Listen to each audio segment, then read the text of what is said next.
23 डिसेंबर रोजी बीड जिल्ह्यामध्ये मतमोजणी होणार आहे। या अनुषंगाने बीड जिल्ह्यात वरिष्ठ पोलीस अधिकारी आणि 400हून अधिक अंमलदार, त्याचप्रमाणे RCP प्लाटून, SRPF यांचा बंदोबस्त लावलेला आहे। एकूण 87 इस्मांना हद्दपार करण्यात आलेले आहे। जिंकणारा किंवा हारणारा पक्ष या दोघांनीही या दिवशी संयम बाळगणे अत्यंत आवश्यक आहे।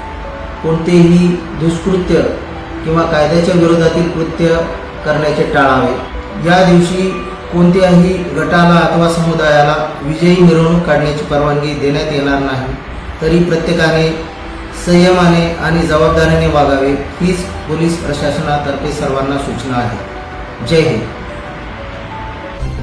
अशाच प्रकारच्या रोखठोक बेधडक बातम्यांसाठी, नवनवीन व्हिडिओसाठी आपल्या हक्काचे चॅनल आत्ताच लाईक, शेअर, कमेंट्स, फॉलो आणि सबस्क्राईब नक्कीच करा।